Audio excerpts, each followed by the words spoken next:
I'm in Nkroful, and in Nkroful, when you say Nkroful, this is the hometown of the first president of Ghana, His Excellency Osajifo Dr. Kwame Nkrumah. And this place you are seeing is actually the first mausoleum of the first president, Dr. Kwame Nkrumah, in his hometown, before the one built in Accra. And this was where he was first buried before his body was exhumed by former President Jerry John Rawlings to Accra. So this place is actually looking so beautiful. It has been renovated, and this is how beautiful the whole place is looking. And I'm here to give you a tour of how this place is actually looking at with the new facilities to honor the first president in his hometown in Nkroful. And I have you with you, my tour guide. Bro, welcome. Welcome. Everything cool, yeah? Everything there. So as he said, they've actually renovated here, and here is looking very beautiful. Let's walk through it from the walls and everything. What is the new thing here? Yeah, actually, let's give thanks to the land minister, Emmanuel Amakufubwa. Okay. He has done a great job in the renovation of this museum, which happens to have an important role to play in the history of Ghana. Yeah. And you cannot see the history of Ghana by ignoring the Osajifo Dr. Kwame Nkrumah, his legacies and his works that he has done for the country Ghana. So when you look onto the walls, you will see some of the quotes of Osajifo Dr. Kwame Nkrumah. So you can see her. So through the walls, there are some writings on it. Dr. Kwame Nkrumah, nti atwerɛ ebi agu wall no nti me do when nanti ma akɔ baby ne kitchen baby you see you know and the family house and the river Suble are backing the story of Dr. Kwame Nkrumah. So this is the walls of the mausoleum in Nkroful, and these are some of the quotes of Dr. Kwame Nkrumah. For centuries, Europeans dominated the African continent. The white man arrogated to himself the right to rule and to be obeyed by non-whites. His mission, he claimed, was to civilize Africa. Under his prowess, the Europeans robbed the continent of the vast riches and inflicted unimaginable suffering on the African people. So these are some of the things that when you come here at Nkroful, the birthplace of Dr. Kwame, this is where he was born. The place that I'm actually standing here in Lancaster is where Osajifo Dr. Kwame Nkrumah was born, and this is the first mausoleum built in his honor. This is where he was first buried. This is the place.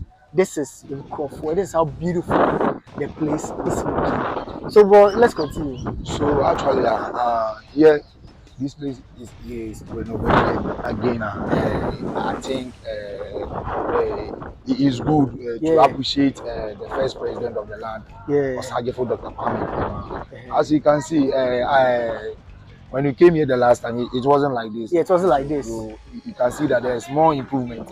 We are looking forward to see that the surroundings, the honorable minister, Emmanuel Amakufubwa, clear this kind of surroundings, you know. Now, or the ayet be papa to say hotels and they can stay here for a long period of time. Of course. So let's go up and see more of the places. So right now we are going to the mother's kitchen. Okay. The mother was called Nyanaba. Okay. Nkrumah mother was called Nyanaba. He gave birth to only Kwame Nkrumah. He had one son, Dr. Kwame Nkrumah. So let's go to his kitchen. So if you are listening for the first time, this is the kitchen, or this is actually the family house of the first president of the Republic of Ghana, His Excellency Dr. Osajifo Kwame Nkrumah. And like I said, his family house. So this is the mother's kitchen. You know, it was a mad house actually, and this is how the kitchen looked like. So when you come here, you have you see the utensils are now Nyanaba used to cook his food for Dr. Kwame Nkrumah to eat. Yeah, so here is this utensil is the original one now Oyusu. Original utensil, you know, Port Lancaster, made in Africa. Okay, made in Africa. Well, this is beautiful. This is what they've written, made in Africa, and this is the original utensil that Dr. Kwame Nkrumah's mother used to cook food for Dr. Kwame Nkrumah. So Dr. Kwame Nkrumah ate from this pot, as you can see. It's from this pot. You can actually see, sir. Okay. Everything is on point right now. It has been renovated. Okay. So let's go to where he was buried. Okay, so So uh-huh. actually, this place is the printer, Dr. Kwame Nkrumah. Uh-huh. This place back the history of Dr. Kwame Nkrumah. Uh-huh. So when we come here, let me start the story. Mm. So one fateful Saturday, that's why Nkrumah was called Kwame. Yeah. Uh, there was a funeral which happens to be Dr. Kwame Nkrumah's grandfather. Mm. He died. So while they were on the funeral grounds doing their rites, Nyanba in the kitchen with his people preparing food for the funeral. He went into labor. So when they got to here, they want to quickly rush him to the family house for her to Mm. deliver. So when they got to here, he couldn't go again.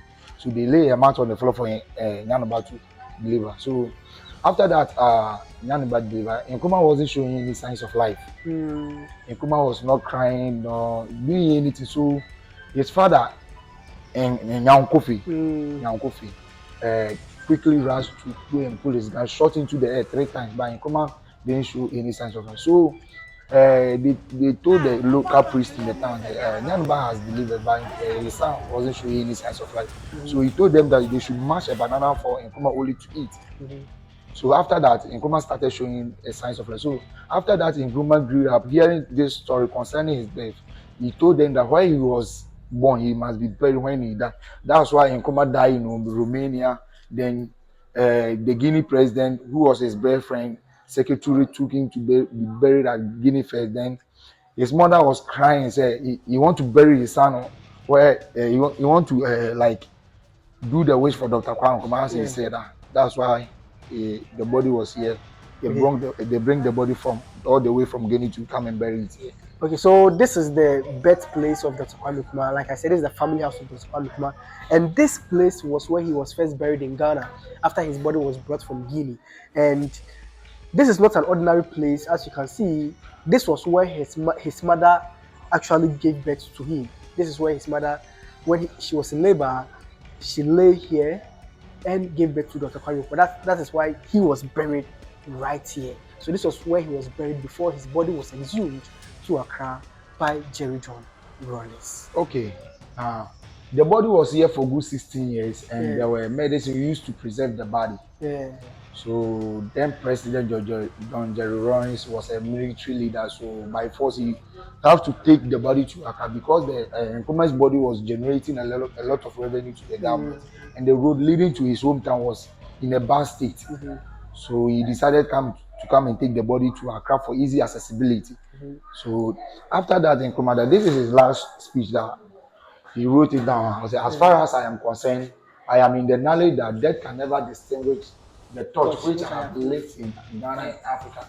Long after I am dead and gone, the light will continue to be burned and be born aloft, giving light and guidance to all people. Yeah. Okay, yeah. Okay. That So, is a very profound quote by Dr. Kwame Nkrumah. This is one of his popular speeches, his popular quotes that resonates among Africans and discerning people. The torch still lights aloft, and this is an example of the torch that still lights. And as you can see, it's quite very nice and beautiful. So we're still going, we're still yeah. touring the whole place. Okay. Ah man.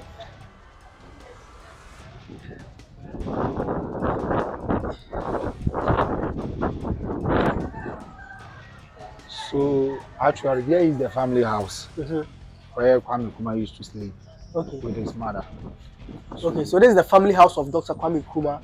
This is the house that Dr. Kwame Nkrumah grew up in. This is where he was born. This is where his mother, his dad, this is where they lived.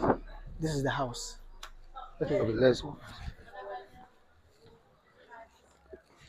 So this is inside the house.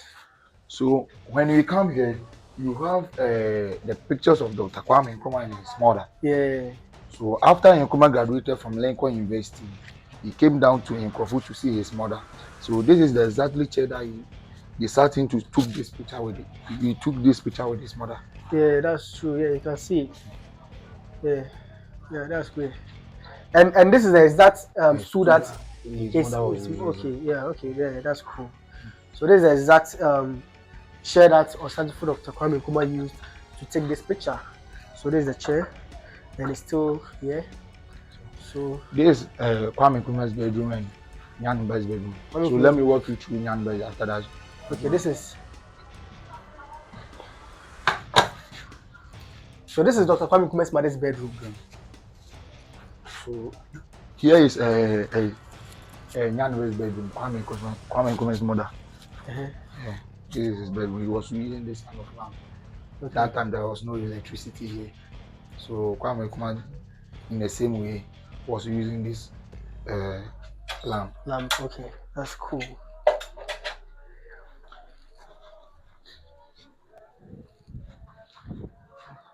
This. So this is Kwame Nkrumah's bedroom. Dr. Kwame Nkrumah's bedroom. Okay, this is Kwame Nkrumah's bedroom. And this is Kwame Nkrumah used to sleep here whenever he come here. Yeah. Although he had a family house here, which he built for his mother. Yeah. So at times he would tell his cabinet or his ministers that he's going to Guinea to visit the then president, secretary. He was his best friend. Now he would rather come and sleep here. I don't know what was his about. He would rather come and sleep here to have a view, but without nobody knowing that Nkrumah was here. And he was using this kind of lamp. He used to sleep with it. So this is the original Kwame Nkrumah's lamp. This is his bedroom. This is where he used to sleep, you know, the real bed of the first president of the Republic of Ghana. And this is history in the making, you know. A lot to know, a lot to learn. So it's all good and beautiful. Let's go to the River Sublé. It's a preview of River Sublé. So this River Sublé also back the history of Dr. Kwame Nkrumah. Yeah. So you can see that Nkrumah, this is Nyanaba and this is Nkrumah. Okay. Here is in my local language, Ma Utia Felezo, which means mommy you have stepped on a fish. So one day, Nkrumah being at the back of his mother, they were crossing the River Sublé. So when they got into the middle of the river, Nyanaba stepped on a fish without realizing that he had stepped on a fish. So Nkrumah being at the back of his mother, told his mother that, Mommy, you have stepped on a fish. So this thing is so mysterious that his mother couldn't understand. So he took the fish to the local priest for consultation. Then the local priest told them that they should cook the fish for Nkrumah only to eat. After that, he told them that, or he confirmed that Nkrumah will become a prominent person in life. Since that time, this river hasn't dried up. So one particular day, Nkrumah was visiting where he had his basic education, Roman Catholic, at Hafasini. So this river was serving Nkrumah as a fish spawner. So anytime he want to eat fish from this local river, he will send some delegation to come and catch fish for him. So whilst he was at his where he had his basic education, he sent some people to come and take fish from the river. So when they come, this river has dried up. So quickly Nkrumah rushed to his hometown and take a cup of water with a stick. That's a stick. So after that, he went to the riverside and started praying in a form of libation. After that, after Nkrumah left, it started raining. Since that time, the River Sublé having dried up to now. I'm talking. So it is believed that if you have some wishes that the river can do it for you, you can just fetch some, or you can have a feeling or a touch about the River Sublé. So there are significant people, important people, and dignitaries. They have done such thing, it has worked for them. I can't talk the life of Johnny Jerry Lawrence, John Mahama, the late president Atamas, and Akufo-Addo came here in the midnight to come and have a feel of the water after in 2016. So that's why he won the election in 2016. Okay, so this is it. So now we need to go and see the river for ourselves. How it was labeled there. So this is actually the River Sublé. So the River Sublé was not actually like this. It was something which was black. The color was black. So initially, due to the Galamsey activities, that's why the river is in this state. But all thanks to the land minister, and what is you know free other towns are na you know you said the nyame the color.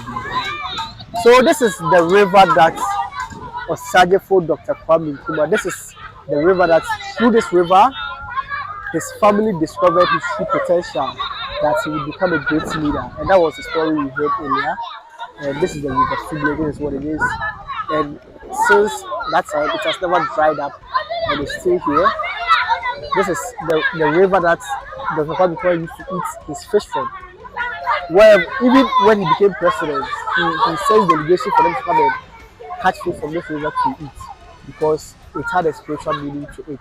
And all leaders in terms of past presidents from the Nana Akufo-Addo, the Generals, before Atamils, they all use this river, or they all believe that this river had some mystical powers to alleviate them to the leadership of the president. And they actually use this river, and through it they became president. So this is not just an ordinary river, it is a spiritual river, and this is the river of Dr. Osajifo Dr. Kwame Nkrumah, also known as River Suble. This is it. Yeah.